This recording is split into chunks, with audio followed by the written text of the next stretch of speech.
Hasil survei yang dilakukan oleh Polling Institute pada periode 15-19 Desember 2023 menunjukkan elektabilitas Partai Gerindra yang berada di angka 18,8% mengungguli elektabilitas dari PDI Perjuangan yang berada di angka 17,7%. Faktor penting yang membuat PDIP lengser dari peringkat 1 adalah migrasi atau berpindahnya pendukung Jokowi yang beralih ke Gerindra.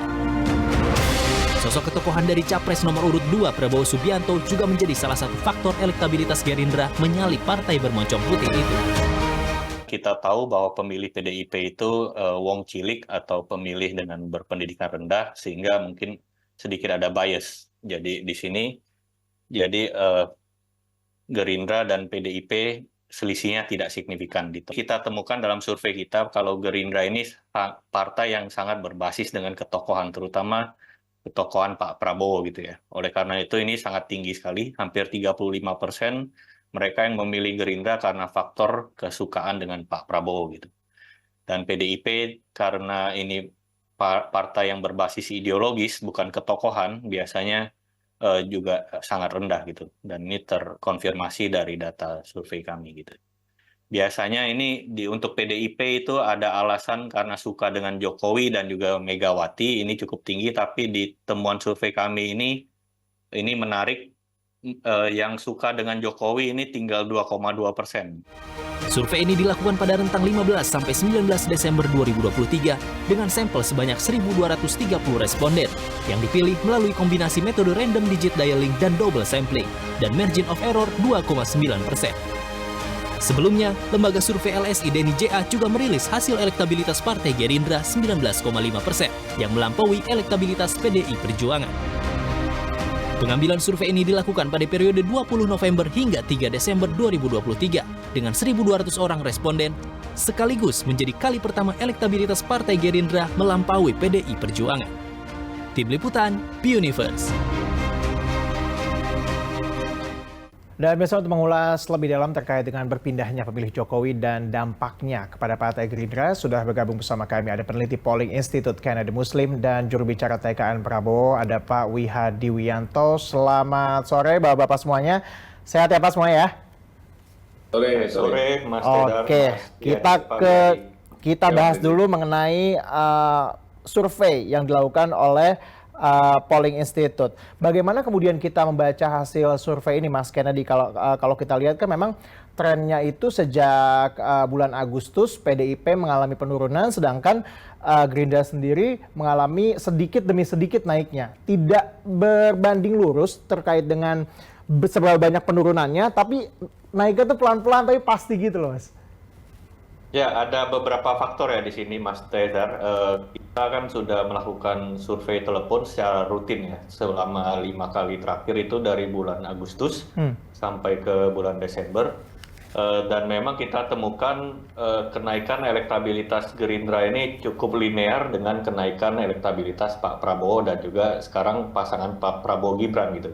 Terutama setelah pendaftaran di KPU dari pasangan Prabowo Gibran gitu. Ada kenaikan lonjakan cukup signifikan, sekitar 3% itu dari 15-an ke 18,1 kalau nggak salah, dan terakhir sudah mencapai 18,8 gitu.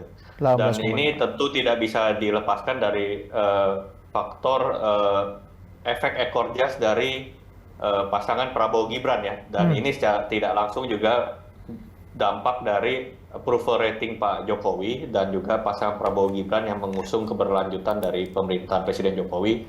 Secara tidak langsung dengan approval Presiden Jokowi yang masih sangat tinggi, di survei terakhir kami di 78%, itu secara tidak langsung punya efek ekor jas terhadap perolehan Partai Gerindra yang suaranya konsisten terus mengalami tren perbaikan. Pada saat bersamaan PDIP di dalam tren survei kami itu terus mengalami penurunan terkait dengan persepsi pisah jalannya perbedaan pilihan politik Presiden Jokowi dengan partai. Baik, Mas Kennedy, kita kan juga melihat bahwa di survei terbaru yang dikeluarkan oleh Polling Institute ini, Gerindra ini mendapatkan 18,8%, sedangkan PDIP mendapatkan 17,7%. Ya, selisihnya hanya 1,1%. Tapi kita lihat juga margin of error-nya itu di angka 2,9% ya, kalau tidak salah. Memang selisihnya belum bisa tidak signifikan secara statistik, tapi Yang penting itu kita melihat tren ya, Mas Tezar di sini, karena tren itu yang kita melihat Gerindra momentumnya itu sama dengan paslon capres yang mereka usung, Pak Prabowo dan Gibran, itu memang momentum elektabilitasnya itu sedang berada di tren naik gitu loh saat ini gitu. Sehingga sekarang tinggal pertanyaannya apakah bisa 1 putaran atau tetap 2 putaran. Kalaupun 2 putaran sudah hampir bisa dipastikan melihat tren survei saat ini, pasangan Prabowo Gibran akan menjadi juara satunya, tinggal menunggu siapa yang akan masuk di putaran. Artinya meskipun mungkin masih ada margin of error yang cukup besar di sana, tapi artinya ini juga surveinya masih ada kemungkinan saling mengejarnya ini sudah semakin nyata begitu ya Mas ya? Ya, ini tentu karena tadi saya katakan selisihnya tidak signifikan secara statistik, ini tentu nanti tergantung mesin partai di bawah ya, dan juga mobilisasi ketika hari H ke TPS itu tentu menjadi faktor penentu gitu. Siapa yang akan menjuarai pemilihan legislatif nanti. Oke, kita ke Pak Wihadi sekarang nih, yang nampaknya hari ini cerah sekali, sumringah sekali. Soalnya semakin meyakinkan nih, ada 2 survei terakhir yang menyatakan bahwa partai Anda, Pak, itu sudah melampaui partai pemenang pemilu sebelumnya, PDIP. Apa tanggapan dari Anda melihat data-data ini? Iya, kalau saya melihat beberapa survei, masih ada juga yang kita nomor 2, tapi ada juga nomor 1. Artinya di sini masih ada margin of error yang mungkin masih bisa diperdebatkan dan juga masih belum bisa kita pastikan.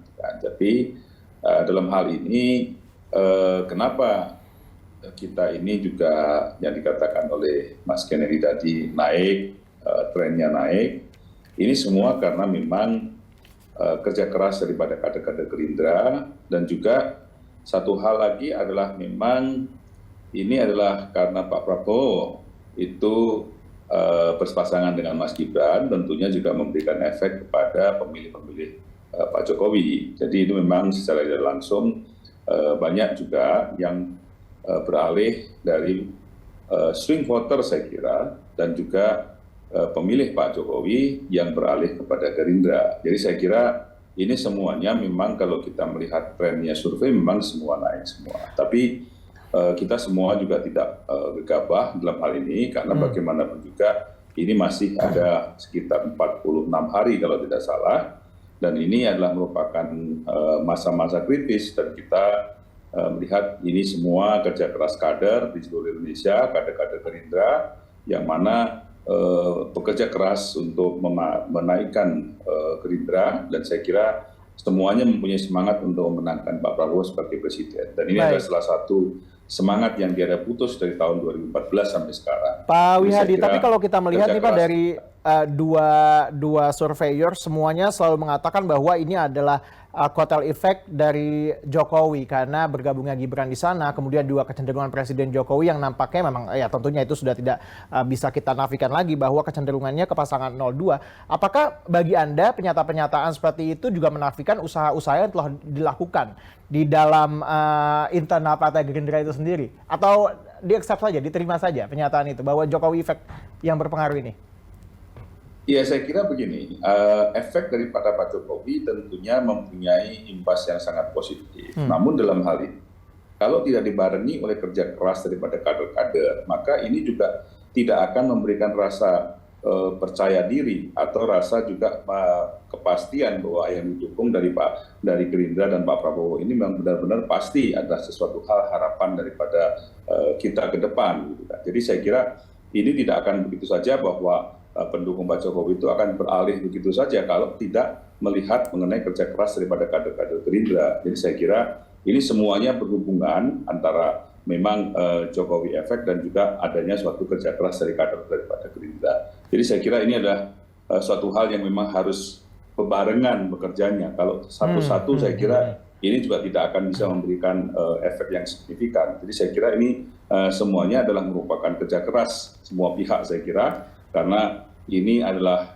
kerja bersama-sama, jadi kita tidak bisa satu persatu, tapi semuanya menyambung dan sepertinya sudah ada satu kesepakatan dan ada suatu rasa yang sama bagaimana memenangkan Pak Prabowo, dan tentunya dengan hal seperti ini maka Gerindra dengan kadernya juga akan mendapatkan satu nilai positif. Dan kalau nilai positif itu tidak dilakukan oleh kader-kader Gerindra seluruh Indonesia, juga orang tidak akan berpikir untuk bagaimana mereka itu mau bersama-sama dengan Gerindra. Gitu. Artinya bahwa itu juga ada kerja-kerja kader di sana, ditambah juga tidak bisa dinafikan bahwa ada kotel efek dari pemilih Jokowi itu.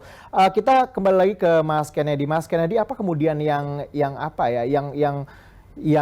membuat Anda meyakini begitu bahwa ini hanya efek Jokowi yang membuat Partai Gerindra ini bisa naik di sana? Dan juga apakah benar penurunan PDIP itu benar-benar peralihan migrasi dari para pemilih Jokowi, atau malah ada aspek yang tidak berkesinambungan di situ, ada yang tidak ketemu di sana?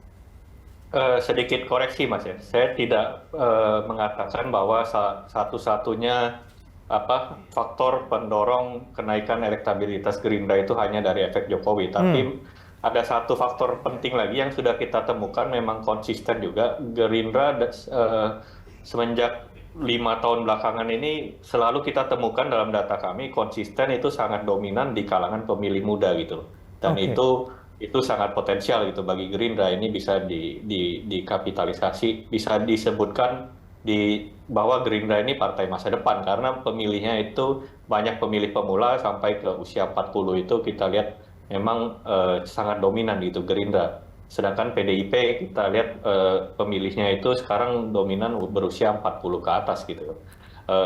Ini sangat potensial.